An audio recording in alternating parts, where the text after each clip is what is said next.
High বন্ধুরা, তোমরা সবাই কেমন আছো? আশা করি ভালো আছো। বন্ধুরা ব্লগসে তোমাদের সবাইকে স্বাগতম। আমার ব্লগটা আমি এখন স্টার্ট করছি। এখন বাজছে পুরো 1টা। তো বন্ধুরা, এই যে বৃষ্টি থামে না। তো বৃষ্টির মধ্যেও আমার মেয়ে এসেছিলো, মেয়ে চলে যাবে আজকে। তোর বাবার মাটন নিয়ে আসলো, তো মাটন এখন রান্না করবো। তো বন্ধুরা চলো তোমাদের দেখাচ্ছি। তো বন্ধুরা, এই যে দেখেছো, ওই ঘরে গিয়েছি মোবাইলটা নিয়ে আসতে। এই যে গ্যাস একটু জোরে দেওয়া ছিল, আলু দেখো পুড়ে গেছে। তো বন্ধুরা, এই যে মাটনের আলুটা ভেজে নিচ্ছি। আর তোমাদের দাদা ভাই কাঁঠালের বীজ খেতে ভালোবাসে, মানে কাঁঠালের বিচি এক কথায় ভাজা খেতে ভালোবাসে। তাই যে কাঁঠালের বিচি কুটে রেখেছি। আর এই যে মাটন। তো বন্ধুরা, এই যে মাটনে কী দিয়েছি জানো?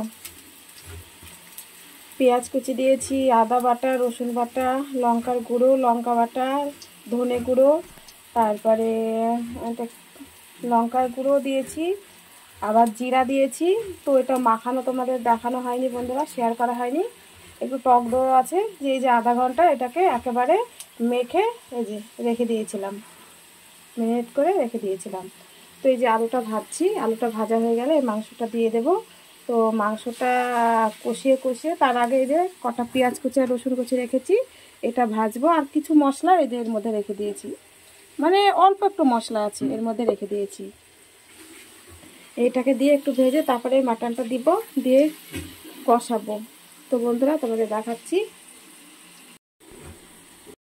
তো বন্ধুরা, এই যে আলু ভাজা হয়ে গেল। তো এখন আমি এই বিচি কটা ভেজে নেব।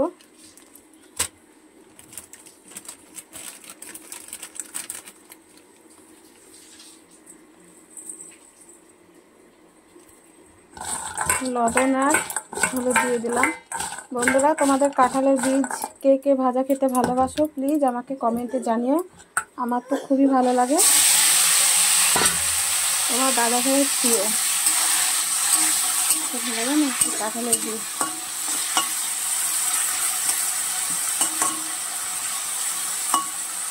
এটা ভাজা যে ভাত হয়ে গেছে হালকা। বন্ধুরা, ভাত আছে, বীজ ভাজাতে হবে, কাঁঠালের বীজটা ভাজা হবে। আর এই যে মাংসটা তারপরে মাটনটা রান্না হবে।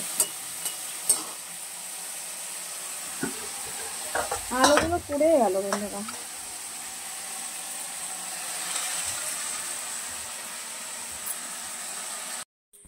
তো বন্ধুরা, এই যে আমার বিচি ভাজা হয়ে গেল কাঁঠালের বীজ। আর এখন এই যে কড়াইয়ে তেল দিয়েছি, এখন মাটনটা রান্না হবে। মাটনটা কিভাবে রান্না করছি তোমরা দেখো বন্ধুরা। তো এই যে বন্ধুরা, পেঁয়াজটা আধ ভাজা ভাজা হয়ে গেছে। আর এই যে বাকি মশলাটুকু আছে এটা দিয়ে দিলাম। আর কিছু মশলা তো মাটনের মধ্যে মাখিয়ে রেখেছিলাম। তো এর মধ্যে কী কী আছে তোমাদের তো বললাম। এর মধ্যে লঙ্কা গুঁড়ো আছে, আদা রসুন বাটা, ধনের গুঁড়ো, কাঁচা লঙ্কা বাটা বন্ধুরা। আর এই যে কিছুটা টক দই আছে, আর কিছুটা ওর মধ্যে দিয়েছিলাম। ওর মধ্যে একটু টক দই দিয়ে দিলাম বন্ধুরা। একটু টক দই দিয়ে দিলাম। এবার ম্যারিনেট করা মাটনটা দিয়ে দেবো বন্ধুরা।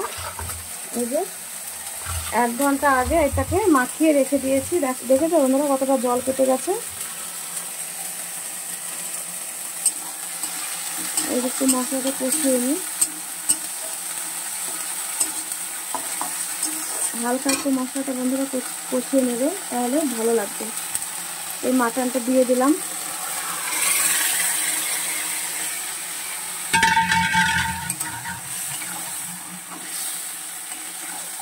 মাটনটাকে বন্ধুরা পুরো 40 মিনিট ধরে কষাতে হবে। কষিয়ে কষিয়ে তারপরে হালকা একটু জল দিয়ে ফুটিয়ে নামিয়ে নিতে হবে। তো বন্ধুরা, এই যে মাংসটা এখন দিয়ে দিলাম। এটা এখন ঢাকা দিয়ে দিলাম। এই যে বন্ধুরা, মাংসটাকে দেখেছো, মাটনটাকে কষাচ্ছি। এখনও অনেকটাই কষাতে হবে। হয়ে গেছে 20 মিনিট, এদিকে 20 মিনিট হয়ে গেল। আর 20 মিনিট মাংসটাকে কষিয়ে নেব। দেখেছো তেল ছেড়েছে মাংসটা, এই যে মাটনটা তেল ছেড়েছে, দেখেছো দেখেছো।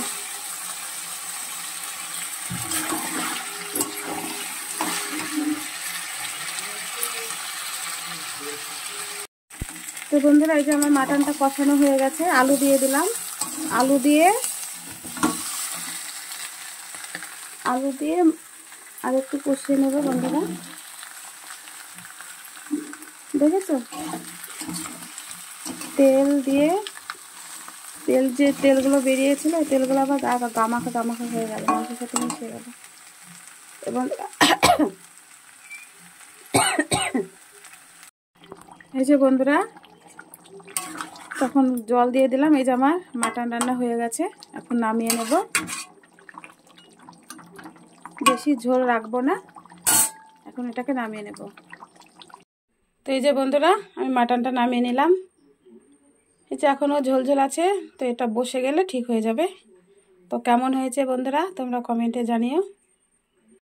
তো বন্ধুরা এই যে তোমার দাদা ভাইয়ের ভাত বেড়েছি, এই যে, আর আমি যে থালাতে নিয়েছি, দেখেছো, আমি আর বাড়িতে নিইনি। এই যে তোমার দাদা ভাইকে খেতে দেবো এখন।